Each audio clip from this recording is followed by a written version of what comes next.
Clinton me había pedido concentrarme en la historia del tipo de cambio en México. Yo preferiría concentrarme en la historia del cambio de tipo en México, ¿no? Pero y quizá un poco, que creo que es más relevante, cómo se ve la situación hoy en día con la entrada en vigor de la presidencia de Donald Trump y lo que está sucediendo y los temores y las lecciones a la luz de todo lo que ha pasado, no tan solo en la actual administración de Enrique Peña Nieto, sino las transformaciones que se han dado en México en los últimos 20 años, que tienen mucho que ver con pues, algunas semillitas y algunas ideas que varios personajes, incluso me atrevería yo a decir hasta el propio Manuel Ayao y la amistad que tenía con los liberales de primera generación en el siglo XX en México, Gustavo Velasco, Luis Montes de Oca, mi propio abuelo Hugo Salinas Rocha y sobre todo Agustín Navarro Vázquez, que falleció en 1987, pero que fue gran amigo de don Manuel Ayao, y que hablaban de cómo hacer una escuela libre de economía, ¿no? En paralelo a la escuela libre de derecho, la gran escuela de derecho en México, donde varios de ustedes creo que ahí a través de Luis Pasos han tenido oportunidad de dar algunas conferencias. Recuerdo muy bien unas 3 semanas que vino a visitarnos Julio Kohl a darnos política monetaria, ahí cuando yo también estaba. Entonces me atrevo a pensar que pues alguna semillita o alguna influencia tuvimos en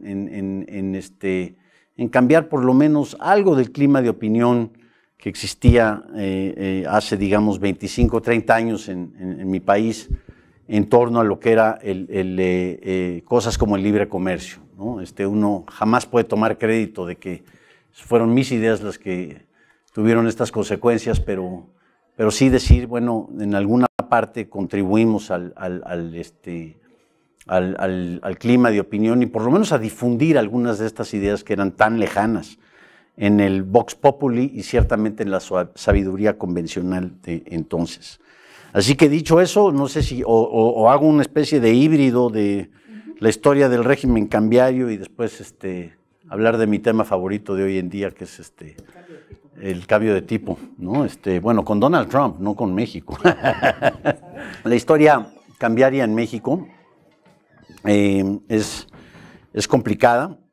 Antes de 1994 hubo varios experimentos con diversos regímenes cambiarios y con la manipulación del tipo de cambio similar a lo que hoy podemos ver en países como Venezuela o lo que sucedió durante el kirchnerismo con Argentina, en donde se trataban de regular los tipos de cambio y donde la política monetaria y la política cambiaria realmente estaba al servicio de la promesa del gobierno en turno de administrar la abundancia, ¿no? Esto sucedió con Luis Echeverría de 1970 a 1976, después de un episodio de tipo de cambio fijo que fue sumamente exitoso en México y que se llaman los años dorados de México. Algunos pueden cuestionar eso, pero ciertamente no había mayor problema en las épocas de Rodrigo Gómez, el gran banquero central de México en los 40s y los 50s. No, el tema cambiario y el tema monetario era un tema secundario, incidental. Surge en los 70s y en los 80s el nacimiento de una generación que en otras ocasiones he caracterizado como la generación devaluada. Yo soy miembro de esa generación y parecería que el tipo de cambio sufría una modificación justamente cuando había cambio de tipo. Es decir, cuando había elecciones presidenciales, por alguna razón u otra, había una mega devaluación del tipo de cambio. Como la unidad de cuenta para todo efecto práctico es el dólar estadounidense, ¿sí? Entonces esto incidía en una pérdida del poder adquisitivo y en una acelerada inflación. Había también, como dicen los monetaristas, en el fondo era un tema de laxitud monetaria o de irresponsabilidad monetaria, pero digamos que en la parte inercial el tipo de cambio aceleraba ¿no? Está el aceite por todos lados, tú le prendes fuego al aceite y bueno, te va a reventar, eventualmente te iba a reventar, ¿no? Pero la devaluación era el detonador de un ciclo de inflaciones y así nos fuimos en el 82 cuando entró López Portillo, ya en 76 entró López Portillo después de Echeverría. López Portillo en el 82 famosamente anuncia que va a defender el peso como perro e inaugura la política monetaria con tendencias caninas, ¿no? Bueno, y como a los 40 días se desploma el peso. Entonces, bueno, el señor López Portillo, vaya, incluso días antes de su muerte, lo veía uno y le ladraban en la calle, ¿no? Esa era su casa privada en México se conocía como la colina del perro, ¿no? Entonces, por cierto, la palabra cínico creo que tiene alguna etimología ahí con algo canino, ¿no? Entonces, hablábamos del cinismo monetario, digamos, muy a la mexicana, como una indirecta muy directa. Después del 82, está después de la docena trágica, se inaugura la época de la crisis de la deuda, y en el 88 llega Miguel de la Madrid y otra vez hay una mega devaluación.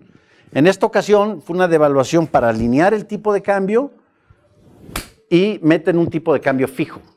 Justo cuando entra Carlos Salinas de Gortari, cuando era famoso sí decía que estaba relacionado con él, ahora ya no puedo decir eso, ¿no?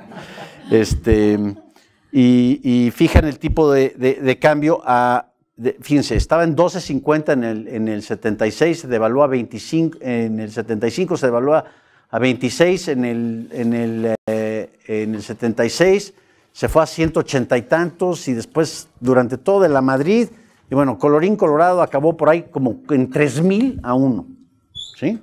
Y se fijó en 3,000 o 2,800, y lo que hicieron no fue un tipo de cambio fijo outright, sino una banda de flotación, ¿sí? Las famosas, lo que Alito Harvard llama también una especie de dirty float, ¿no? Donde podía circular dentro de las bandas, que a la postre, por lo que descubrimos después de los avances tecnológicos en el mundo de las finanzas y la forma en que pueden transitar los capitales en forma tan acelerada, con o sin controles, no importa realmente, es algo transitorio únicamente, resulta que estos sistemas híbridos de bandas de flotación, pues resulta reunir los vicios, o sea, lo peor es el peor de todos los posibles sistemas cambiarios, o por lo menos así se interpretó.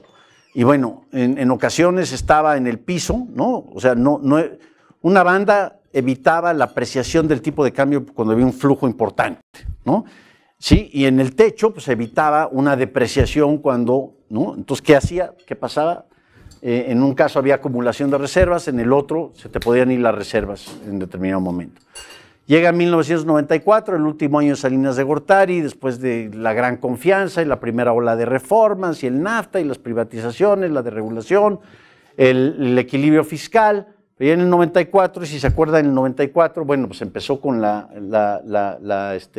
declaración de la guerra en Chiapas. Después secuestraron a un muy famoso banquero, ¿no? Nunca se supo el grupo que está detrás de esto, pero Alfredo Arp, uno de los banqueros más prominentes, uno de los dueños de Banamex, que acaba de ser privatizado. Esto fue en febrero. Después, en marzo, asesinan al candidato presidencial del PRI, Luis Donaldo Colosio. En septiembre asesinan a José Francisco Ruiz Massieu, que era el secretario del PRI, ¿sí? Justo después de las elecciones que había ganado Zedillo, y para colmo, la Fed se le ocurrió que iba a aumentar, que Greenspan iba a aumentar los tipos de interés en 5 ocasiones durante 1994. Fue el año que se declaró la autonomía del Banco Central en México, y es una autonomía, un régimen que en papel parecía algo muy, digamos, muy atractivo, porque tiene un solo mandato. El mandato es procurar el poder adquisitivo de la moneda nacional, y no es también el crecimiento económico o la felicidad del ser humano o el cielo azul o un múltiple mandato, como hoy de repente se ha puesto en boga entre algunos entre algunos economistas un tanto despistados, ¿no? Y bueno, dotarle de autonomía al Banco Central fue algo importante en su momento, pero uno hubiera esperado que el año que inaugura la autonomía, y es parte de la región NAFTA, pues que se alineen las tasas de interés con un aumento, una tendencia de aumento en las tasas de interés en los Estados Unidos. No, se mantuvieron bajas en México y la primera sospecha es pues, ¿cuál banco autónomo? Más bien automático, al servicio del señor presidente, porque si aumenta la tasa de interés, te iba a golpear en materia de, en fin, hay una gran discusión en la materia, se han escrito muchísimos libros. Larry Summers catalogó en 1994 como la primera crisis financiera del siglo XXI, y creo que en buena medida tiene razón en caracterizarla así, porque fue una estampida de capitales en donde al momento que se anunció, y se anunció mal, que se quitaba, más bien que se aumentaba el techo de la banda, cuando el tipo de cambio estaba presionando y se estaban agotando las reservas, al momento que dicen vamos a ampliarlo un 8%, nada más un 8%, ¿sí? De subirla de 3.50 a 3.70 o algo por el estilo, bueno, se acabaron las reservas, creo que en más o menos 40 minutos después de que abrió el mercado, ¿no? Gente dentro del Banco de México me ha dicho, se supone que en 48 horas, no es cierto, en 40 minutos, ¿no? Y en ese entonces, la deuda que había acumulado México también fue un perfect storm, ¿no? Una tormenta perfecta, porque la deuda pública se había garantizado en dólares a través de unos instrumentos llamados los tesobonos. Y además, el calendario de vencimientos se acumuló en el primer trimestre de 1995. Entonces, bueno, se devaluó el tipo de cambio, se acaban las reservas, pues te guste o no, te tienes que ir a la flotación. Y amanece el peso, pues no en 3.70, sino en 5.80. Y hay el famoso overshooting, ¿no? Desplome de confianza. Justo cuando decían, hagamos una modificación o una transición o hagamos algún ajuste del tipo de cambio, pero hagámoslo de una forma ordenada que viene acompañado de la mano de algún anuncio en política económica que pueda neutralizar el posible pánico. No, no es un ajuste en una clase en Yale. Digo Yale porque de ahí vino Ernesto Zedillo. Y de hecho Ernesto Zedillo, el entonces presidente y antes secretario de presupuesto, era de aquellos que pensaba que, bueno, que con el NAFTA y las exportaciones ahí se podía utilizar el tipo de cambio como una especie de palanca o para darle un pequeño impulso a las exportaciones. Bueno, que sigue siendo un debate bastante que es recurrente y que sigue siendo bastante relevante hoy en día. En el 94, 95, 96, el secretario de Hacienda tiene que renunciar. En el 97 se anuncia que sale Miguel Mancera, el que inauguró la autonomía del Banco de México. Entra como sustituto Guillermo Ortiz, que era secretario de Hacienda. Y bueno, empieza una nueva era en el Banco de México contra viento y marea porque había perdido credibilidad justamente en el año en donde se inauguraba su autonomía.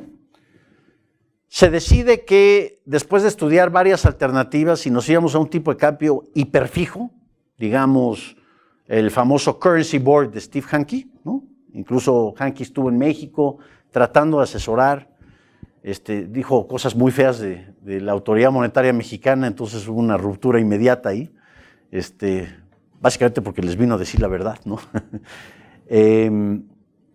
Y para bien o para mal se opta por la flotación, pero descubrimos que la flotación pues tiene tremendas bondades y dejar que no le metan la mano al tipo de cambio y que el mercado pues que se ajuste.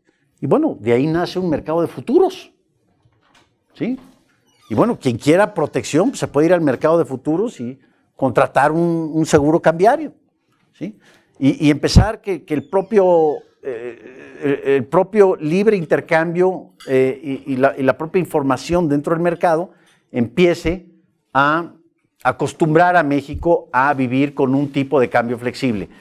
Y bueno, entonces lo que era más simpático de todo era ver cómo, y a la fecha, como un Banamex o un Citibank o un Deutsche Bank o UBS, su departamento económico, ¿no? Se atreven a decir, es que el tipo de cambio, la paridad peso-dólar este año, me imagino ser lo mismo, bueno, aquí realmente está para todo efecto práctico fijo, vaya, no se ha movido mucho, creo yo, no se ha apreciado en todo caso.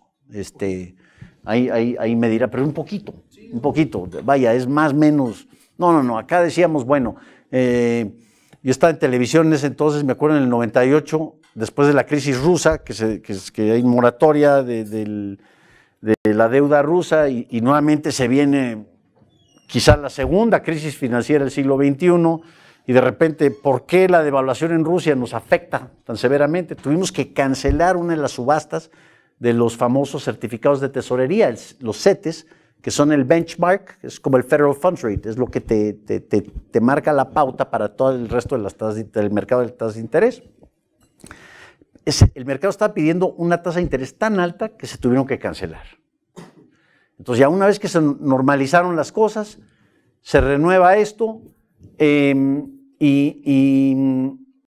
bueno, veíamos que un evento tan aislado y tan lejano como una crisis financiera en Rusia podía contaminar, pero instantáneamente el resto del sistema financiero e incluso pegarle a México, cuyo comercio o cuyo vínculo económico con Rusia pues es prácticamente, o por lo menos en ese entonces era prácticamente cero. Y bueno, le vamos aprendiendo que la flotación tiene estas bondades y cuando se deprecia y cuando se aprecia, se aprecia. En ese entonces, el Banco de México decide adoptar, junto con la Comisión de Cambios, en colaboración con la Secretaría de Hacienda, una mecánica en donde se le anuncia al mercado que va a intervenir en el mercado cambiario, pero que hay reglas para la intervención. Un poco para evitar el alcoholismo cambiario de que intervengo cuando me conviene. No, a ver, si se deprecia más de, creo que de 5% el tipo de cambio en 24 horas, entonces se va a intervenir el mercado cambiario con compras privilegiadas, ¿no? Con un sistema de puts y de calls, de opciones. Se interviene en el mercado cambiario con la venta de $200 millones como techo al día. Y empieza también a formalizarse una filosofía o digamos, una estrategia de acumulación de reservas. A este punto voy a regresar un poco más adelante. Entonces es un sistema de flotación, pero no necesariamente es un dirty float, no es una flotación sucia a la Harberger y a esa escuela.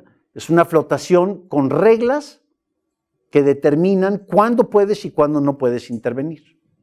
¿Sí? En este sentido, simplemente, si se va a depreciar el tipo de cambio, por ejemplo, ¿qué ha pasado en los últimos 18 meses en México? Se ha ido de 13 pesos 50 centavos el tipo de cambio, que ya de por sí lo considerábamos un precio atractivo a 13, sube a 14, ¿no?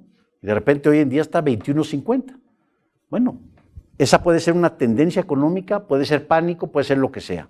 Si se va a depreciar el tipo de cambio, que se deprecie. Esa es la filosofía. Pero las intervenciones son un poco para suavizar esa tendencia. Son paliativos o aspirinitas para que el choque no sea tan fuerte. ¿Sí? Lo mismo creo que hay reglas para la apreciación, ¿no? Si hubiera, fíjense, la ironía de esta depreciación que se ha dado es que si yo estuviera aquí platicándoles del régimen cambiario en septiembre del 2014, justo en el ápice del famoso Mexico Moment y cuando México estaba de moda y en el Economist ponían el sombrero del mexicano ahí convirtiéndose en un platillo volador y bueno, ahí está Peña Nieto en Davos junto con Elon Musk y con Mark Zuckerberg y bueno, aquí México y las reformas estructurales, que algunas muy importantes que se lograron hacer, sobre todo en energía.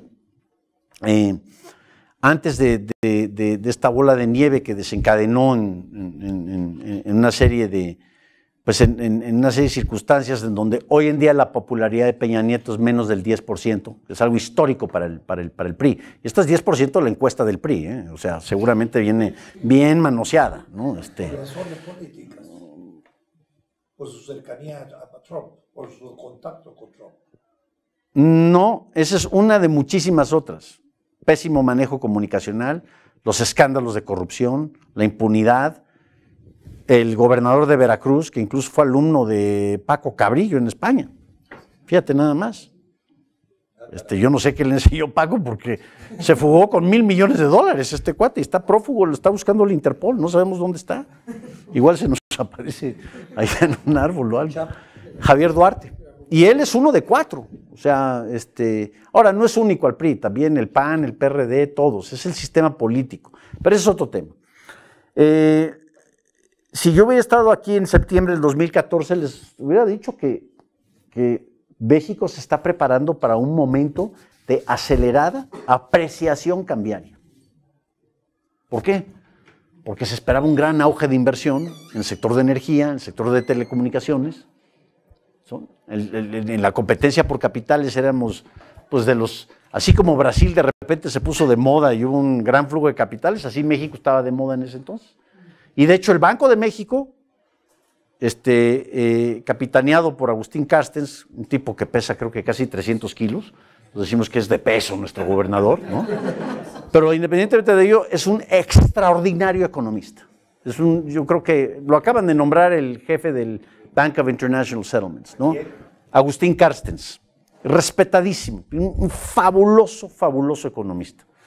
Y además un símbolo de verdadera confianza. Cuando renunció a la gobernatura del Banco de México para aceptar esta posición, el Bank of International Settlements, el Banco Internacional de Pagos, es como la banca central de toda banca central, ¿no? Entonces, bueno, realmente es un honor que un mexicano haya recibido esta nominación. Pero Carstens, como dice en inglés, double down en la estrategia de acumular reservas. Y aquí hay un debate, son las 3 cosas que quería mencionar en torno al debate cambiario en México. Primero, que sí pueden coexistir algunas reglas con un sistema de flotación relativamente limpio. Segundo, el debate sobre la acumulación de reservas en un sistema de flotación. No sé qué opiniones hay aquí. Yo, bueno, como soy purista y controvertido y me gusta generar debate, yo digo que estrictamente hablando en un sistema de flotación no se necesita un centavo de reservas y que más bien es una especie de insurance policy para que Standard & Poor's y Moody's, sí tienes 3 meses ahí de importaciones o 2 meses de importaciones, ¿sí? Pero sale carísimo acumular reservas. ¿Sí? Si yo a un CFO de una empresa le digo, oye amigo, a ver cómo vamos, pues fíjese jefe, que yo coloqué papel de la empresa, ¿sí? Lo coloqué al 5% para comprar dólares. Ah, qué bien. ¿Y en cuánto tienes los dólares? No, pues me están rindiendo el 2%. No, pues amigo, ¿sabes qué? Adiós. Adiós. Ese es un arbitraje a lo estúpido. En México diría yo una palabra un poco más folclórica, ¿no? Las mismas usan aquí. Bueno, porque un ex secretario de Hacienda y bastante free market, Francisco Gil Díaz, perdonen ustedes la vulgaridad, pero dijo eso: acumular reservas es un arbitraje a lo penitente, ¿sí? Así lo dijo. Y bueno, después se tuvo que desdecir, pero a Paco Gil le gustaba jugar mucho con la prensa en ese sentido. En fin. Entonces, subir el monto de las reservas de hace 6 años, 8 años estaban en $80,000 millones, a casi $200,000 millones, y ahora se han gastado 10 a 15% de esas reservas en estas intervenciones con las reglas, por la acelerada depreciación del tipo de cambio, pues resultó algo tremendamente costoso, ¿no? Mucha gente se va con la finta, es que tenemos reservas, con eso es la fortaleza del tipo de cambio.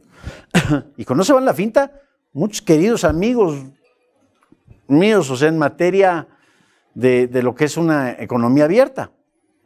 Pero yo creo que estrictamente hablando, es un error.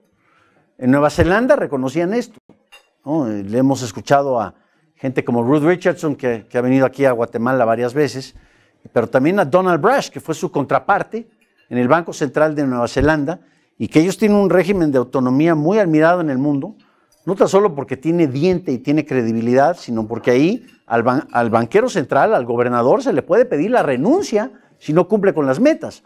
Así como se le pide la renuncia al director general si no cumple con la meta, digamos, de una empresa. El Banco Central está al servicio del consumidor. ¿Quién es el consumidor de la unidad de cuenta neozelandesa? Pues evidentemente el ciudadano, ¿sí? Entonces, si le deprecias el valor de su unidad de cuenta, le puedes pedir la renuncia, a menos que le explique que porque un factor externo, que un choque, el precio del petróleo, lo que tú quieras. Se puede apelar a eso. Nunca se ha dado la renuncia, pero está muy bien que esté presente esa normatividad, ¿no? Le da mucha credibilidad. Pues el mismo Donald Brash decía, yo quisiera deshacerme de todas las reservas del Banco Central, porque así le voy a enseñar al mercado que aunque yo quiera intervenir, no puedo. Entonces le da me parece una claridad mental pensar en esa forma. Oiga, pero ¿y qué pasa? Y que los 3 meses de importación, yo no sé por qué Standard & Poor's decidió que eran 3 meses, no sé por qué no 4 meses y medio, o que sea 2 meses y una semana, ¿no? O sea, ¿qué? Esto me lo va a entender Julio. No qué logaritmo, sino qué algoritmo. ¿Qué? Arrastrando por décadas. Es un número. Pero es arbitrario, ¿no? Pero siempre ha usado esa cifra.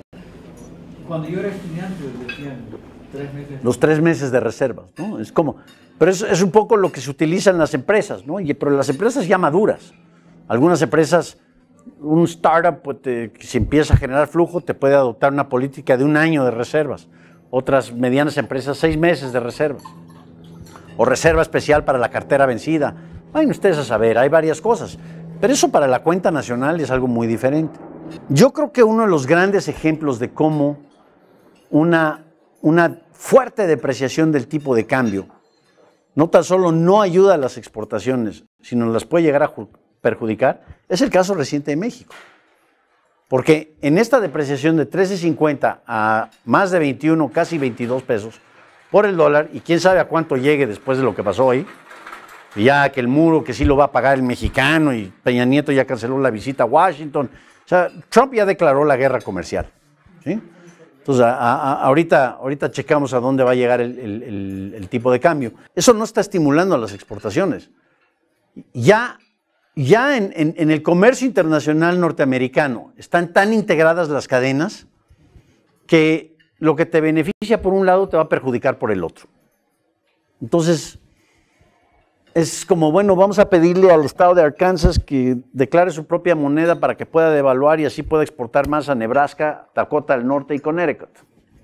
Es un despropósito, ¿sí? La unidad de cuenta es una y, digamos, una inversión como la de Ford, por ejemplo, implica una cadena productiva que va desde Canadá hasta México y donde, como Dios manda, ¿no? O como Adam Smith manda, se divide en el trabajo. ¿Sí? La propiedad intelectual está acá, ¿no? El diseño está acá, el valor agregado está acá y el assembly está del otro lado. Y la logística y el transporte, bueno, pues ahí más o menos se la reparte. ¿Sí? Son cadenas completamente integradas. Entonces, sí, les va a beneficiar un tipo de cambio más barato, pero también les va a perjudicar un tipo de cambio más caro. ¿Sí? Porque se están manejando en diferentes unidades de cuenta. Para todo efecto práctico, es una inversión en dólares. En fin, no tan solo empíricamente se puede demostrar, y el caso de México lo demuestra, que es una gran falacia. De hecho, las exportaciones cayeron en este episodio de acelerada depreciación del tipo de cambio, cayeron por la incertidumbre que se había generado en el clima de inversión, ¿sí? En la expansión de proyectos de inversión, sino también yo considero que es una gran trampa. O sea, que el exportador pida que se devalúe el tipo de cambio realmente, y esto lo explicaba muy bien Donald Brash a los exportadores neozelandeses. Lo que realmente me están pidiendo es una medida para bajar el salario real de los trabajadores. Ahora, eso les genera competitividad a raíz de una intervención en el mercado cambiario, pero es un subsidio, y es un subsidio adictivo. Es casi que cocaína cambiaria. Porque yo me malacostumbro, yo en vez de ser competitivo, buscar eficientar costos en mi esquema de distribución o ver cómo puedo mejorar mi logística, que hoy es la gran fuente de competitividad. Transporte se ha convertido en el eje. Vamos a invertir en un puerto del siglo XXI, por ejemplo. Eso sí te genera una competitividad de largo plazo, una productividad de largo plazo, no una medida macroeconómica, ¿sí?, de coyuntura que le da un subsidio y el exportador, pues si yo, como decía un gran exportador mexicano, Manuel Arango, de Grupo Desk, pues caray, el equivalente en 1998, 99, me dice, el equivalente al tipo de cambio de hoy, pues caray, a 21, 22, 23 meses cualquier mariachi puede exportar, ¿no? Entonces, para el actual exportador se vuelve un desincentivo. Si yo tengo el beneficio del subsidio cambiario que me otorga el gobierno, pues ¿para qué meterle y para qué invertir en nueva tecnología o en educación, en capital humano, en infraestructura física? Por eso, el símil de la cocaína es, o sea, me siento muy bien, sí, pero al rato tiene unas consecuencias nefastas. Pero nefastas sobre todo para el trabajador. Yo me atrevería a decir que es una especie de Hood Robin, o sea, Robin Hood al revés, quitarle al trabajador para que mi margen de utilidad, porque no, o sea, la cerveza Corona, ¿sí?, o el café guatemalteco no se hace más competitivo por gracia cambiaria. Es por la naturaleza del producto que se le vende al consumidor. Esta ha sido la táctica de China todo el tiempo. Será la Su moneda para poder exportar barato. Entonces, ¿cómo acumulan reservas? ¿Sí? Han acumulado una gran cantidad de reservas. Pero eso es tramposo, Armando. Será su táctica, pero eso al final del día es una trampa. Y al final del día es mantener deprimido el salario real del trabajador. En fin. Yo creo que, de hecho, Bob Bartley, el ex editor del Wall Street Journal, decía en el siglo XX que la peor idea después del comunismo en el siglo XX era la idea de una devaluación competitiva. O sea, es una contradicción de términos. Pensar que el presidente de Ecuador, Correa, quiera desdolarizar para poder devaluar y hacerse más competitivo, ¿no? Es como la estrategia de la medicina después de la edad medieval, en el siglo XVI, XVII, XV, XVI y XVII, para ser más sano, pues no, o si quiero perder peso, pues me amputo un brazo, vámonos, yo ya perdí peso, ¿no? Es reemplazar una adicción con otra. O con otra peor, ¿no? O por ejemplo, hoy el que, voy a hablar aquí, digamos ya con un poquito de víscera mexicana, Donald Trump, ¿sí?, anuncia que el déficit de 60,000 millones de dólares, déficit comercial, esto tiene que parar ahorita. Entonces, con un muro y con aranceles lo vamos a hacer. Ahora, eso va a hacer que se deprecie el peso, que supuestamente va a ser más competitivas y más baratas las exportaciones, ¿no? O sea, hello, ¿no? Pero el tema de la competitividad de las exportaciones está ignorando también que al final del día el libre intercambio de bienes y servicios se da con el fin de poder importar, no de exportar. Digo, aquí lo puedo decir porque estamos en la U y porque estamos aquí en esta mesa. Pero el objetivo de vender es poder comprar. Entonces, si nosotros sustituimos importaciones y exportaciones con compra y venta, los dos son muy importantes, pero al final del día, la finalidad de que yo me dedique a vender es para acumular un ingreso del cual me pueda yo deshacer para poder adquirir los bienes que no tengo y que, en términos de países, otros hacen mejor. Digamos, para comprar servicios financieros que sean mejores y más ágiles, ¿no? O para poder ir a quedarme en el Trump Tower en Nueva York, ¿no? O para para lo que uno quiera, pero esa es la finalidad del proceso económico. Entonces, lo que hace la devaluación competitiva, supuestamente lo que hace es exactamente al revés. Si Trump quisiera generar un superávit comercial con México, lo mejor que podría hacer es generar una gran depresión. Y con los aranceles lo va a lograr. Porque como nadie puede comprar adentro, pues se tendrá que vender afuera.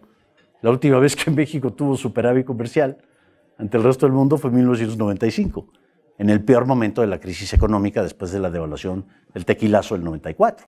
¿Por qué? Porque los 7 carros de cada 10 que vendía Ford en México ya no los pudo vender, pues los exportó. Entonces, ¡pum!, las exportaciones se te van para arriba. Muy bien, un superávit comercial, qué lindo. Suena mucho más bonito que déficit comercial. Más bien, si algún día me invitaran a escribir yo la constitución de un país, el primer artículo sería las libertades que aquí compartimos y conocemos, y el segundo, queda prohibido publicar cualquier dato de la balanza de pagos. Ahora, fíjense, ¿qué pasaría en Estados Unidos si declaramos a Nueva York, como es una ciudad, además hay mucho inmigrante, entonces a Trump no le ha de gustar mucho, a pesar de que vive ahí, y está la Estatua de la Libertad que dice, give us your wretched, give us your worst, ¿no? El espíritu de libertad y asimilación de la inmigración.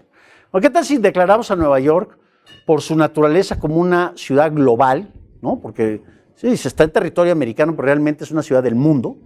Por esa particularidad que tiene, vamos a declararla una especie de región autónoma en materia comercial. O sea, ¿y qué hace Nueva York? ¿Cómo sobrevive? Importa todo, ¿no? Todo. O sea, hasta los jitomates mexicanos que comen en Daniel Boulud's o en algún restaurante de Sinaloa, justamente ahí donde está la extorsión y el narco y los dramas que podemos ver ahí, la Reina del Sur y todo lo demás, ¿sí? Bueno, también Sinaloa tiene la particularidad de producir del mejor jitomate que hay en el mundo, ¿sí? Entonces, y la fruta, y bueno, y importa los automóviles. ¿Y cómo sobrevive Nueva York? Vamos a simplificarlo, con servicios financieros y con turismo, ¿sí? Entonces, ¿qué le pasaría a la balanza comercial americana si quitamos a Nueva York como componente? Pues ya hay varias importaciones que no entran, ¿verdad? Probablemente se corrige el tema del déficit comercial, ¿no? ¿Cambia algo en la economía real? Nada. Nada. Pero macroeconómicamente, qué bien nos sentiría. Por lo menos Trump diría, ya ven, el muro, esto, el otro. En fin, me estoy yendo a otro tema. Concluyo el tema cambiario con un reciente ensayo que acaba de publicar, o que va a publicar Sebastián Edwards, el economista chileno, que dice que el tema de la autonomía central, aunque muy buena idea en su momento, tiene que tomar en cuenta que, por lo menos en América Latina o en mercados emergentes, aunque tengamos a Agustín Carstens en México o Raghu Rajan en el Banco de la India, o tengamos a superestrellas en Colombia, en Brasil, en otros lados, en Chile, Vittorio Corvo y gente muy, muy respetada, realmente quien dicta la pauta de para dónde vamos es la Reserva Federal.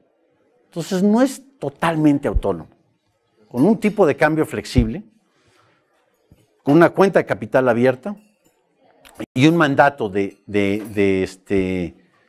metas de inflación del 2% o procurar el poder adquisitivo de la moneda, de todas maneras quedas dependiente de alguna forma de lo que haga Janet Yellen. Digo, esto se acaba de publicar y seguramente va a generar es una colección de ensayos que va a sacar John Taylor. Pero me parece una reflexión muy interesante de un extraordinario economista y, por cierto, gran comunicador también. Así que, bueno, ya me extendí con el tema cambiario. ¿Por qué no les doy oportunidad que me hagan 2, 3 o 4 preguntas y pueda yo tomar un poquito de agua? Sí, Armando. Sí. Desde la perspectiva cambiaria, ¿cómo ves tú el caso de la libra esterlina y el Brexit? Digamos que la depreciación de la libra esterlina se puede interpretar bajo la filosofía monetaria que de alguna forma los grandes campeones aquí han sido los propios neozelandeses, que la moneda o el tipo de cambio refleja el espejo de tu régimen de inversión. Entonces es un voto de desconfianza al Brexit. Aunque el Brexit nace originalmente por motivaciones muy legítimas, ¿sí?, de querer liberarse de la asfixia regulatoria de Bruselas. Pero, Javier, me corregirás aquí, pero lo agarran los nativistas y los populistas y lo convierten en un tema de, ¿no?, casi como de ese nacionalismo inglés del jardín de Edén aquí en ¿no?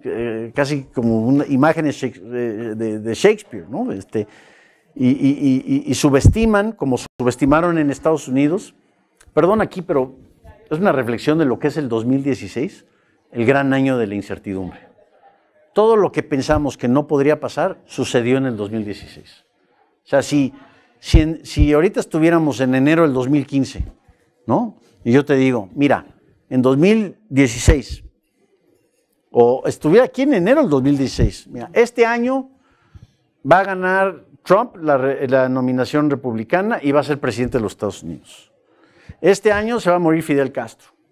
Este año se va a levantar el embargo con Cuba. Este año va a renunciar Agustín Carstens al Banco Central de México, que él fue el arquitecto intelectual del régimen de autonomía, además. Este año se va a dar el Brexit. Este año van a ganar los Chicago Cubs la Serie Mundial. O sea, y la muerte de Fidel. Y bueno, todos los impensables así pueden ir para bien o para mal. Y la gran lección es que vivimos en un mundo de incertidumbres, ¿no?, en donde una economía o una sociedad que sea flexible y que se pueda adaptar rápidamente a los cambios, y para ello se requieren, ¿qué? Leyes sencillas para nuestro mundo complicado, se requiere, yo diría, flexibilidad del tipo de cambio, se requiere tener una política de apertura, ¿sí? Se requiere muchísima flexibilidad, como que el concepto flexibilidad se vuelve el prioritario en materia económica más que productividad y competitividad, ¿no? La idea de que te puedas adaptar rápidamente a un cambio súbito inesperado se vuelve de fundamental importancia. Si estás atado de las manos por asfixia regulatoria o por leyes laborales que son un total despropósito, o por protecciones arancelarias o por manipulaciones del tipo de cambio, vas a sufrir porque no te vas a poder adaptar rápidamente al cambio. Creo que es una de las grandes lecciones del 2016. Entonces, regresando al tema cambiario, por ejemplo, se me hace muy simpático que estos economistas con doctorados de las partes más ilustres y fabulosas e increíbles del mundo, ¿sí? En el caso del peso mexicano vaticinan, sí, este año el peso yo vaticino, de acuerdo a mi modelo, que va a quedar en 21.45. No, va a quedar en 19.72. Y siempre tiene que ser el puntito digital para darle credibilidad científica. La obsesión porque si yo digo 20, qué vulgar y qué pedestre, por Dios, ¿qué te pasa? No eres economista, y seguramente no de Chicago, no, por Dios. No, si yo estudié filosofía, con razón, pues 20, por Dios, ¿no? Hay un economista en UCLA, Ed Leamer, que hizo un experimento que dice que si pone una bola de changuitos ahí a escoger cualquier número, o que escoger un número al azar, probablemente tiene mayor probabilidad de ser cierto que cualquier modelo que tú escojas para medir el PIB o vaticinar. Pero más allá de ese error digitalista o cuantitativo, está que, por lo menos en materia cambiaria, si yo sé cómo va a quedar el tipo de cambio, sería un perfecto idiota en divulgárselos. Es una información tan valiosa que yo la voy a utilizar para arbitrage y hacerme multimillonario, ¿no? Yo voy a saber qué puedo hacer un short, ¿no? Irme corto en qué, o apostarle al mercado de futuros. Yo no voy a divulgar esa información, nada más para que los clientes ahí digan. No, es que el Banco de México, no, amigo, el Banco de México publica un tipo de cambio que estiman ellos simplemente para efectos de los vencimientos que tienen en deuda denominada en dólares. Nada más. No es una predicción, no es un vaticinio. ¿De qué depende el valor del tipo de cambio?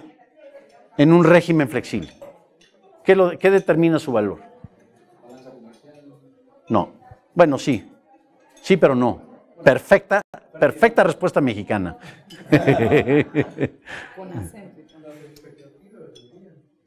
La oferta y demanda. ¿Pero de qué? De capitales. Si tienes un flujo de capital, digo, es muy simplista, ¿no? Es una caricatura, pero tienes un episodio de capital inflow, te va a apreciar el tipo de cambio. Si tienes un choque de capitales, te lo va a depreciar. Eso quiere decir que al final del día, el tipo de cambio que resulte en diciembre del 2017 va a depender de millones y millones de decisiones de aquellos que participan en el mercado de capitales o el mercado de inversiones, incluyendo, digamos, las abuelitas que tienen sus pensiones, incluyendo los jovencitos que empiezan ya a invertir, incluyendo los patrones de compra y venta. O sea, ¿qué conocimiento pretende ser tan divino, ¿sí? Y tan superior, y tan dueño de la verdad de lo que va a pasar en el futuro, que se atreve a vaticinar a cómo va a quedar el tipo de cambio? Es un ejercicio de vanidad cuando realmente resulta ser pura astrología. Es lo que yo digo. Es lo que yo digo. O sea, entonces, ¿por qué no 21.46? ¿Por qué 45? No, espérame. ¿Y lo hacen en 4 semanas? Ahorita voy a comprar $5. Ya te cambió. Entonces, ¿qué hacen? En febrero, ahorita van a salir todos, van a ver. Vamos a revisar our forecast. No, amigo, you were wrong. Te equivocaste. Y después hay another revision of the forecast. ¿Quién hubiera pensado? Hablando de los impensables, si yo aquí estoy el año pasado y te digo, el tipo de cambio va a cerrar a 21, yo tengo un primo que está es miembro de la generación devaluada, es pesofóbico total. Entonces, tenía una casita que heredó de su mamá, la vendió y me habla y me dice, primo, ¿en qué lo invierto? Pues, ¿yo qué voy a saber en qué lo inviertes? Diversifica, ¿no? No, ¿sabes qué? Estás mal, lo va a meter todo en dólares. No, hombre, está 16.50, ¿qué te pasa? Si está subvaluadísimo. Y miren dónde está ahorita. ¿Quién se está riendo? ¿El que supuestamente sabe o el que no sabía y me habló a preguntar? ¿No? Ahora yo le hablo a preguntar a él, ¿no? ¿Qué hago? Conteste, Julio. Yo creo que está baratísimo el peso ahorita. Yo creo que sí, baratísimo. Baratísimo. O sea, si los gastos y ya está empezando a afectar la inflación, inercialmente, ¿no? Digo, hay ciertos sectores donde es automático. Turismo que está fundamentalmente dolarizado, ¿no? Hoteles de 4 estrellas, 5 estrellas, pues está todo dolarizado, ¿no? O tú compras un boleto en American Airlines y te quieres ir a Houston el fin de semana, que mucho mexicano. O sea, hay 12 vuelos diarios a Houston, ¿sí? Nada más de la Ciudad de México. Ahí añádele Mérida y Guadalajara y por no decir Monterrey, ¿no? Bueno, pues ya, eso ya inmediatamente ya te encareció, ¿no? Si yo invito a Julio a platicar en México y me cobra el mismo honorario que bueno, pues me va a costar más, ¿no? Entonces, vaya, hay ciertos sectores que inmediatamente ya han sido afectados. Como estás tan integrado con los Estados Unidos, digamos que todas esas feas importaciones que nos afectan la balanza de pagos, pero que compramos más de 300,000 millones de dólares al año en importaciones, somos el segundo comprador de Estados Unidos, más que Japón, Inglaterra, Alemania y Francia, todos juntos. Le compramos más. Le compramos más que toda América Latina a Estados Unidos. ¿Sí? Y quiere erigir un muro y aranceles y bueno. En fin. Que hay muchos mexicanos. Sí, hay muchos mexicanos, pero también ha habido una gran transformación a la luz por más que podamos criticar al NAFTA, que tiene reglas de origen y cosas horribles, y sí es cierto, pero al final del día es una camisa de fuerza que por lo menos en ciertas regiones de México los ha obligado a ser competitivos y a respetar los principios de la competencia. Hace como 4 o 5 años hubo gente como Jorge Castañeda, un muy conocido, ¿no? El crítico de la disque centroizquierda mexicana, y hay otra mujer, Denise Dresser, gran comunicadora, pero también disque de centroizquierda, que dicen, lo que necesita México es más competencia para empoderar al consumidor. Ah, caray. Bueno, yo vengo diciendo eso 25 años, a mí me acusaban de neoliberal la gente de la DEA y del CIA, ¿no? O sea, el primo de Lord Voldemort, casi, casi. Entonces, el punto aquí es que ha habido un cambio en el clima de opinión en torno a las bondades de la competencia. Cuando tenías el monopolio de teléfonos, que ahora se desbarata, es cierto, falta mucha inversión, los precios se han desplomado en telefonía. Menos 20, o sea, ahí tenemos una abierta deflación. De hecho, es esa deflación que de alguna forma ha mantenido la inflación digamos, a flote, ¿no? Dentro del rango que presume el Banco de México. Límites tolerables. Límites tolerables. Bueno, sí, más o menos 3%, ¿no? Ahorita ya hubo un aumento muy importante en enero, se fue de 1.7 en un mes, no se daba en 18 años, ¿sí? Entonces, son transformaciones que se han dado para bien o para mal, y sí, podemos decir que es managed trade y todo eso. Pero también hay una parte de lo que es la acción humana y los empresarios. La transformación de estados como el de Sonora, que era fundamentalmente agrícola, y hoy es fundamentalmente manufactura. Y no es solo la planta de Ford en Hermosillo, es software, es aeroespacial, es toda clase de productos. James Robinson y Darren Acemoglu publicaron un libro que yo admiro mucho, de hecho, Why Nations Fail, y es parte de este New Institutionalism, y muy criticado por varios, pero creo que cuentan bien una historia y está dirigido no a la academia, sino en términos populares. Y el primer ejemplo que utilizan para demostrar que hay una diferencia, que las instituciones hacen la diferencia entre la pobreza y la riqueza, claramente lo podemos decir, el ejemplo favorito es Corea del Sur y Corea del Norte, y ese mapa que Martín Krauss lo utiliza para gran efecto, ¿no? Donde está todo oscuro. Ahora ya hay un video, ¿no? De un satélite, que todo lo que está iluminado es Corea del Sur, y el momento que está oscuro es Corea del Norte. Bueno, ok, está bien, ese ejemplo funciona muy bien, hay varios otros ejemplos, ¿no? Pero el primer ejemplo que utilizan estos amigos es el de Nogales, Sonora versus Nogales, Arizona. Y que Nogales, Arizona es próspero, es bonito, y hay gente bien ahí, y hay un gran nivel de vida, y bla, bla, bla. Y en México está Nogales, Sonora, que está lleno de criminales, que son corruptos, que son flojos. Es completely false. Hoy ustedes van a lo que es Nogales, Sonora y Nogales, Arizona. Si tuviera un PowerPoint aquí, les enseñaría que dentro del muro, porque hay un fence ahí, ¿no? Hay una rejita. Si hay un incendio de un lado, llegan los bomberos del otro y por arriba, ¿no? Y esto ha pasado. ¿Dónde están los Walmart? Están en los dos lados de la frontera. ¿Dónde voy a comprar la televisión digital que yo quiero? Pues depende del tipo de cambio, ¿sí? Y depende de si son las 5 de la tarde o las 5 de la mañana y cuánto me va a tardar cruzar la frontera. Están tan integradas las ciudades. ¿Y qué ha pasado? Las dos han mejorado. Nogales, Sonora, mucho más que Nogales, Arizona. Pero las dos han ganado. Entonces, ¿qué ha pasado?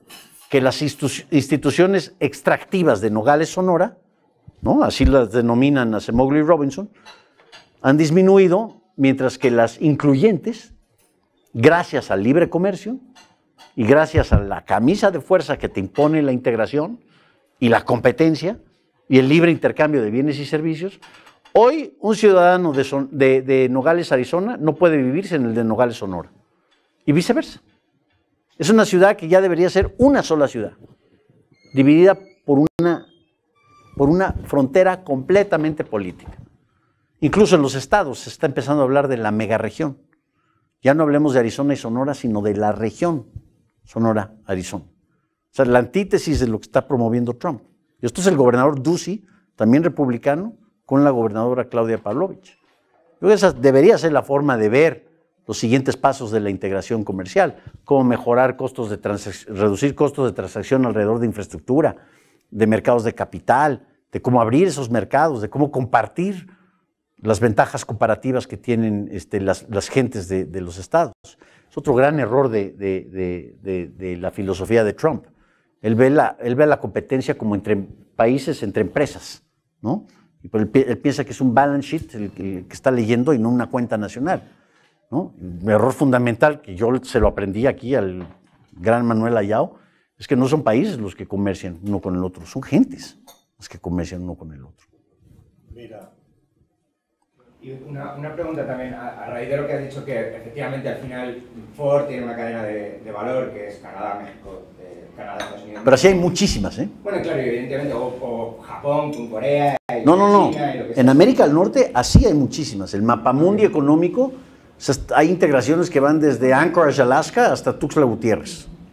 La pregunta es, si eso es así, ¿por qué no tener una misma moneda para todos? ¿Por qué no utilizar el dólar para todos? No sé si el dólar, porque el dólar... Completely agree with you. Okay. Yo miré un pasito, de hecho, yo fui los campeones de la dolarización y me llevé varias nalgadas, ¿no? No, políticamente.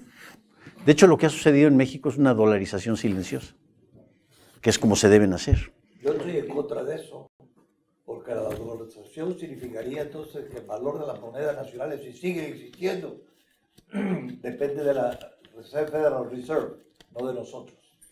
Pues más bien en ese sentido es irte a un sistema en donde no tengas el monopolio del recurso legal. Si tú quieres pagar impuestos en dólares, órale. Y deja que el mercado lo determine. Pero esa dolarización espontánea del mercado se ha dado de facto en la frontera. En la frontera existe. O sea, ya es una cosa ya no es que si depende de Agustín Carstens o la bondad de ahí de algún burócrata nalgón, no. O sea, depende de los agentes del mercado. ¿Dónde vas a comprar tu televisión? Oye, no, está muy caro ahorita en Brownsville. No, mejor unos taquitos aquí en Blanca Whites de Matamoros, ¿no? En eso depende. ¿Y si se restableciera el patrón oro? Pues es que es igual, Armando. Entonces déjame pagar mis impuestos en oro. No, y si el quiero. oro no cambia así, como lo que hace la Reserva. Yo no crees que soy tan fan. Bueno, es un pleitito ahí que tengo con un querido familiar, un tío que dice que se volvió famoso en México por el patrón plata. ¿Sí? Y creo que es Luis Pasos, que anda por aquí, que quiero muchísimo. Él es abogado y Judy Shelton, que está mencionada ahorita para sustituir a Janet Yellen, y que ha estado también, me parece que ha estado aquí en la gran conocedora, es gran campeona del patrón oro. Pero yo me iría más sin que nos demos mucha cuenta, irnos más a la competencia monetaria. Escucha a Rodríguez Zapatero. Muchas gracias, Pierre. En este panorama de incertidumbres, muy justificado, pero muy difícil que has planteado, me gustaría añadir otra o preguntar por otra, intrínseca mexicana. ¿Qué puede pasar si en el 2018 que ganan las elecciones presidenciales mexicanas es Andrés Manuel López Obrador? Pues igual, ya que las gane. Da igual. Da igual. No da igual. No da igual. Es un gran peligro. O sea, yo no soporto a López Obrador, pero él es como la Cenicienta comparado con Trump. Ahora, lo que sí es que este antimexicanismo rábido, rabioso, visceral de Trump y de que the art of the deal y los voy a obligar a estos pobres mexicanitos, pues lo que ha despertado es ese fantasma de nacionalismo primitivo, ya regresó y lo está capitalizando el Mesías tropical. El problema, pues son dos caras de la misma moneda, Trump y López Obrador. Son dueños de la verdad. Esta idea de alternative facts, verdaderamente hemos caído en un relativismo, no tan solo orwelliano, pero es peligrosísimo. Tú construyes tu realidad, te metes dentro de ese paradigma, tu propio language game, y no sales de ahí. Y el que no esté de acuerdo, traiciona a la patria, amigo. Y en México traición a la patria es te mereces el fusil. Una encuesta que no respete que yo estoy liderando, esto lo decía en el 2006, es mentira y es antimexicano. Entonces, por eso el fraude y por eso la construcción de la democracia. Digo, leen muy mal a Rousseau. Esto gracias a mi amigo Enrique Aguilar, que me ha obligado a releer a Rousseau, que es mucho menos rousseauiano de lo que yo pensaba. Pero digamos, en la sabiduría, en el folclore convencional, lo que tenemos de Rousseau, estos son bastardos de Rousseau, que piensan que son la encarnación de la voluntad popular. De la razón. Y de la razón. Entonces, no es tan solo, si no estás conmigo, estás en contra mía, estás en contra del país y de la verdad.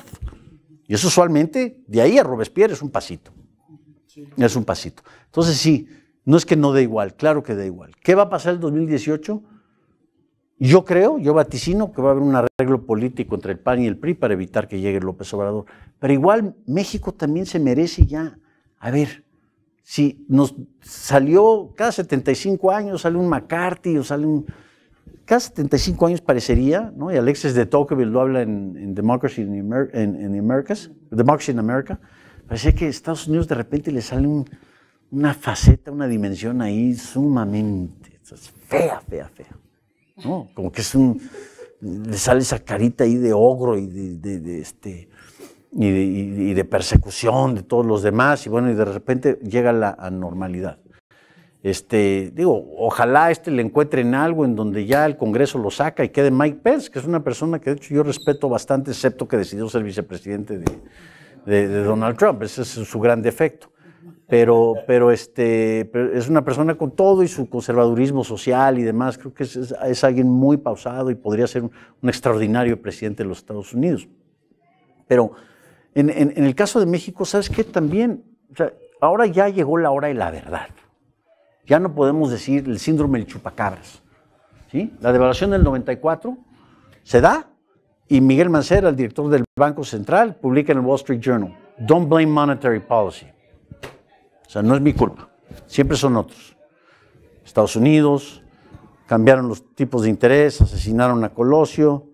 O sea, nunca podemos tomar responsabilidad por nuestro propio destino. Y eso está muy mal. Apostarle a la camisa dorada del NAFTA fue un grave error. Si nos suben los aranceles, que no los suban. ¿Vamos a sufrir? Sí, vamos a sufrir. Pero ¿sabes qué? Mucho más importante sería eliminar el capítulo económico de la Constitución, o lo que hicieron con la reforma energética. ¿Cómo promocionar la reforma energética?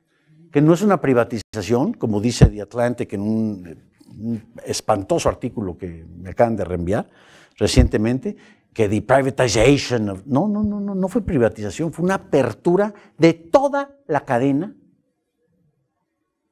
productiva en materia energética. Hoy Pemex ya no tiene obligación de suministrar gasolina, gas, diésel, jet fuel, nada. Lo de Pemex es para Pemex. Y como las refinerías son un lastre económico, pues hay que venderlas. Si es un fire sale, pues ni modo. Y el tipo que está en Pemex ahorita es extraordinario. José Antonio González Anaya, extraordinario tipo. Y acaba de poner en transformación industrial a Carlos Murrieta Cummings, un ex McKinsey que es, bueno, impecable. Y que para él es costo-eficiencia. Lo demás no me sirve. Y si tengo que importar gas, pues lo importo. ¿A precios internacionales? Sí. ¿Y me va a repercutir en los precios de la electricidad? Sí. Porque antes había un subsidio enormemente regresivo que beneficiaba mucho más al que más tiene. Robinista. ¿Sí?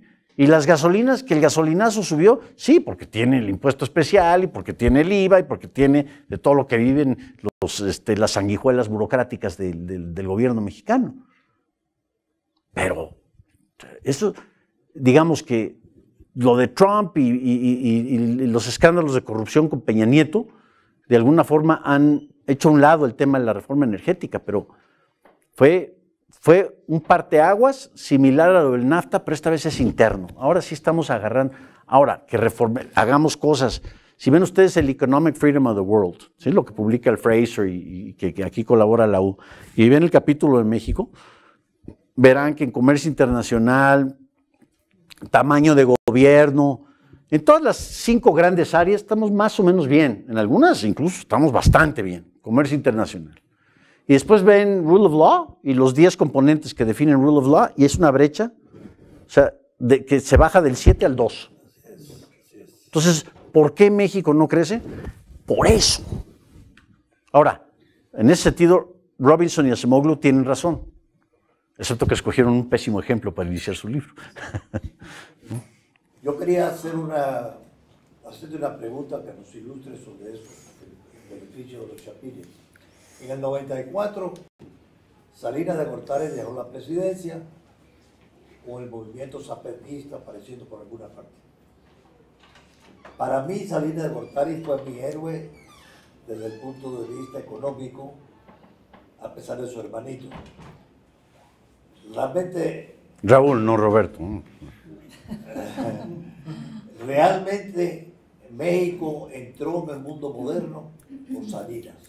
Para mí nadie ha impactado más en el cambio del peso mexicano que Salinas de Gortari. Desde 1910 no ha habido otro sí. Bueno, por otra parte ya sabemos lo que tuvieron sus otros fallos. El mismo año se hizo en Guatemala una reforma constitucional del artículo 133 que prohibió de una vez por todas que la banca central prestara dinero al gobierno central. Y desde entonces la estabilidad cambiaria de Guatemala, a pesar de todos sus problemas, ha sido excepcional. ¿Cuál es la relación que tú ves entre los dos? Muy similar. Y de hecho es una gran lección y hay que explicarla en detalle, pero más como un cuento que como un análisis académico. Déjeme tratar de explicar. A mí me gusta utilizar el ejemplo de mis hijos. Yo tengo 2 hijos que cuando di clases aquí, uno de ellos estaba en la panza de su mamá y el otro tenía 1 año y era simpático y alegre. Hoy es insoportable, lamentablemente, pero... Bueno, uno de ellos está justamente en Babson, de sophomore, y el otro está en el Conservatorio de San Francisco. Estas son criaturas que nacieron en una generación que a mí me gusta llamar la generación revaluada. Para ellos que se vaya el tipo de cambio de 13 a 21, pues ahora nuestros dólares valen más, porque viven en Estados Unidos. Entonces salir al antro, como le decimos a las discotecas y en los bares, ¿no? Pues me sale más barato. No están preocupados de que incida en la inflación, como digamos el shock del 94, se devalúa el peso, ¿sí? Ha sido mucho mayor la devaluación este año que la del 94, mucho mayor, ¿sí? Y la inflación se nos fue de 7 a 58 en 1 año. Y después otra vez ese proceso doloroso de desinflación con los componentes inerciales y cómo le haces y pues, machacándole, etc. Entonces, de repente llegamos del 99 en adelante a una época en donde ya puedes descontar que la inflación va a ser más o menos 3%. Preocupa ahorita que en enero sea 1.7%, ¿no? Preocupa muchísimo porque ahí ves el impacto. Pero bueno, eso nos llevaría a un choque por tipo de cambio o por el gasolinazo, quizá de 1 mes o de 2 meses, pero ya lo puedes descontar. Y esto te permite hacer cálculo económico, que para gente que está en Babson puedes calcular en términos realistas una tasa interna de retorno, que antes era imposible hacer. Puedes hacer un descuento a valor presente neto, que sea real, ¿sí? De 15 años para acá. Entonces puedes invertir a largo plazo. Yo te estoy hablando solo en materia monetaria. Tu preocupación ahora ya no es la macroeconomía, es la regulación, es el crimen organizado, es la corrupción. Ya te puedes enfocar en esos temas. Entonces hay un gran lujo porque ya digamos que del NDA ya le quitas el fantasma cambiario. Yo sigo con ese fantasma. Chin, se fue a 22. Pues, papá, no exageres. ¿Cómo que no exagero? Hasta me ofende que me diga que no exagero. Es que le tocó vivir eso. No, pues yo soy de la generación devaluada, ¿no? Pues mi primo, que oye, dólares, pues oye, le atinó, ¿no? Todavía hay gente de esa generación que llega a un momento electoral, 2018, se los garantizo, meten todo a dólares. Aunque sea antieconómico y aunque sea, están perdiendo oportunidades, pero para protegerse. Porque ya, ¿no? Ya la historia nos ha dicho muchas veces que, por lo menos ya después ¿no? Dentro de la euforia del nuevo presidente y todo lo que pasa, ya, otra vez le puedo meter al peso, pero si no, pues en dólares. Y de plano, gente de la tercera edad, ellas no las vas a convencer jamás de especificar. No importa el costo de oportunidad que represente. No los vas a convencer. Entonces, lo que ha habido es que en esta generación que representa, México es un país joven, con una edad promedio de 25 años. Todavía tenemos un bono demográfico. Entonces, para este jovencito, ¿no?, que se regrese a México, que quiera ser emprendedor, que quiera abrir su restaurantito de tacos, que quiera meterse a desarrollar software, que quiera ser ingeniero digamos, en alguna empresa en el estado de Querétaro, que es uno de los estados de mayor afluencia en México, que quiera hacer lo que quiera, ya lo puede hacer sin de preocuparse muchas cosas, pero no de inflación ni tipo de cambio y tasas de interés. De eso ya puede tener la certidumbre. Entonces es un cambio de mentalidad lo que ha generado la transición a un clima de estabilidad. No es meramente la cuestión macroeconómica, que la inflación va a ser 1.7 o 2.2 y está dentro de los rangos.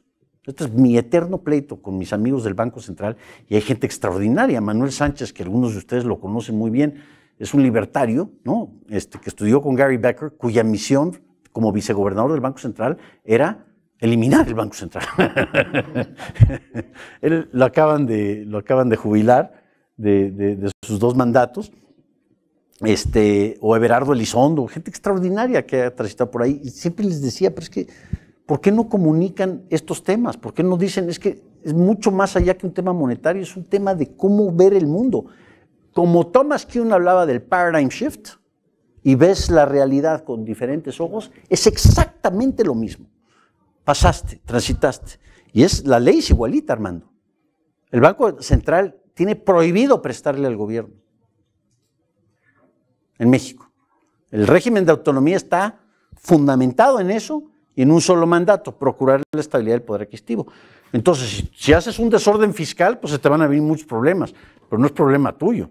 O el Banco de México sí le dice, oye amigo, no entres en la euforia keynesiana, que además a Keynes lo habrá hecho revolcarse en su tumba varias veces, ¿no? Porque los keynesianos son mucho más. Keynes era mucho menos keynesiano, ¿no?, que los keynesianos de hoy en día. Sí, y varios, bueno, Ben Bernanke, que también conoce muy bien el pensamiento de ambos, tanto de Friedman como de Keynes. En fin, Armando, creo que es una bonita historia de contar, porque puedes contar historias de éxito empresarial, de pequeñas empresas, medianas empresas, inversiones a largo plazo, inversión inmobiliaria, que ya puedes descontar. Sigue estando muy dolarizada la inversión inmobiliaria, pero de todas maneras, si la especificas, ya puedes descontarlo, ya puedes hacer una planeación a largo plazo. Y llega un momento como el 2016, con la turbulencia, ya pasará. Y a ver qué pasa con el peso, pues que esté donde esté, pero no me está generando una inflación del 180% que tuvimos en el 87. No me está generando una fuga de capitales y un pánico, y las clases medias y medias bajas, ¿sí?, que no podían desarrollar un mercado de capitales. Hoy puedes colocar papel corporativo en pesos a 30 años, como lo puedes hacer aquí, o puedes comprar una casa a 30 años. Cuando yo primero me casé y quería comprar una casa, o sea, los créditos estaban a 45% y a 5 años. Y esto es porque venía avalado por mi papá y mi abuelo y la Madre Teresa, nada más. Pero si no. En el patrón oro se acaba todo eso. Sí, pero no.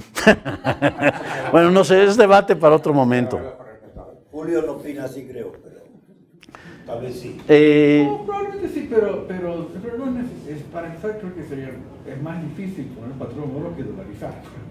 Claro. Con dolarizar ya se lograría la mayoría. Pero es mejor, hoy puedes pagar todo lo que sea en dólares en México, excepto impuestos. Sí.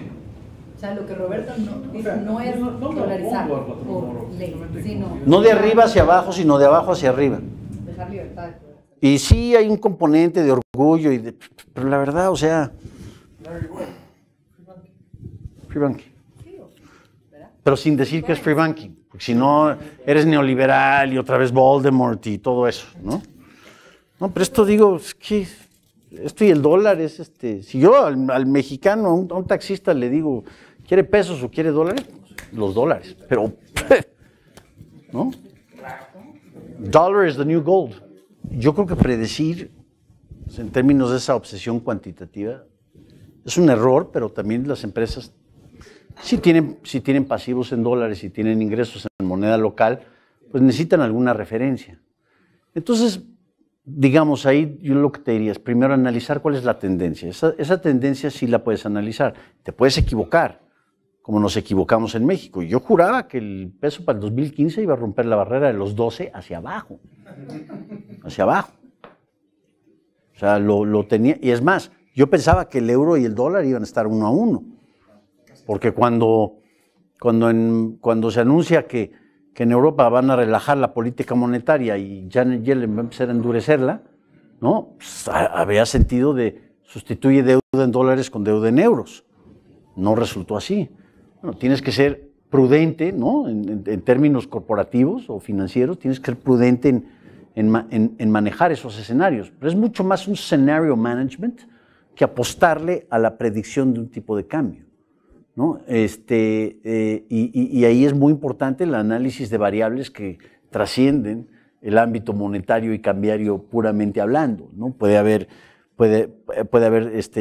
la turbulencia política o qué pasa si hay algún... O sea, siempre tienes que estar pendiente de cómo te adaptas rápidamente a un cambio para bien o para mal. Si no estás... Everardo Elizondo, que fue vicegobernador del Banco de México, tiene una hermosa forma de describir el problema del mediocre crecimiento de México, que parecería ser que nuestro número mágico es 2%. Yo he estado convencido desde hace muchos años que podemos crecer establemente al 7-8% anual sin problema. Y hay estados que lo hacen. Hay otros estados que están al revés. Él dice, en un artículo que publicó hace muchos años, el problema del crecimiento de México en 50 palabras. Y dice algo así como, las razones del bajo crecimiento, de la tendencia de bajo crecimiento en México, fundamentalmente son 3. 1, la insuficiente inversión en capital humano y capital físico. Okay. Educación e infraestructura es lo que está pensando. 2, y esto me pareció genial, la consiguiente o la consecuente falta de poder adaptarse rápidamente a un cambio en tecnologías. Digamos, no tienes un mercado flexible en el, digamos, por las relaciones, las restricciones del sindicato de taxistas, y te llega el Uber y chan chan, ¿no? Y ahora ya quieren prohibir el Uber y cuando el Uber es mucho más bonito el automóvil en el que viajo, mucho más seguro y además la mitad de precio. ¿No? Pero digo, y hay lugares, en Canadá lo tienen prohibido, en Argentina creo que es parte de la economía informal, ¿no? En fin, creo que en Madrid se prohibió el Uber. Hay licencia. En Navidad se descubrió que estaba. Está. Está, pero lo que han hecho es regularlo igual que el taxi. Y es mucho más caro en comparación en Madrid el Uber que en comparación a Nueva York. Muchísimo más. Pero ¿cuántos otros ejemplos te puedo citar? Nace la euforia sobre el shale gas. No estás preparado para aprovechar la tecnología porque no tienes a los ingenieros, no tienes la infraestructura, no te puedes adaptar rápidamente. ¿Sí? Entonces esa es una segunda causa. Y la tercera dice, pero la que verdaderamente cuenta, es los altos costos de transacción derivados de una estructura institucional ineficiente que inhiben el capital productivo. Lo estoy haciendo un quotation casi verbatim del señor. Me parece magnífico el diagnóstico. O sea, le dio al clavo. Le dio al clavo de esas son las. Hay muchas razones, pero esas 3 son verdaderamente las causas. Y creo que es esa perspectiva y esa visión la que debe alimentar, bueno, ¿cómo voy a manejar yo mi propia política financiera? En el 2008, dentro también de una de una burbuja de expectativas y de ganancias. Hubo empresas mexicanas muy importantes con un cash flow importantísimo, como Comercial Mexicana, que estuvieron al borde de la bancarrota porque a algún CFO se le ocurrió apostarle al mercado de derivados. Ahora, Comercial Mexicana vende productos, no le apuesta al mercado de derivados. ¿No? Bueno, ya se logró recomponerse y va muy bien, ¿no? Pero esos son errores de estrategia. Yo creo que sí puedes analizar expectativas bajo ciertos principios y ciertos parámetros, siempre estando consciente de que te pueden cambiar para bien o para mal, ¿no? Tampoco estamos preparados para aprovechar una bonanza. Si de repente hay un auge de crecimiento y hay bonanza mundial, pues no vas a capturar todo ese beneficio, todo ese valor agregado, si no tienes esas instituciones, esa flexibilidad y esa adaptabilidad. Por lo menos sería mi opinión Si yo hubiera cerrado los ojos y te hubiera oído la voz nada más, por lo que decías, hubiera dicho, Isaco Julio, caramba, resucitó Ludwig von Mises y viene con acento mexicano. Ese es el mejor piropo que te puedo echar. Muchas gracias.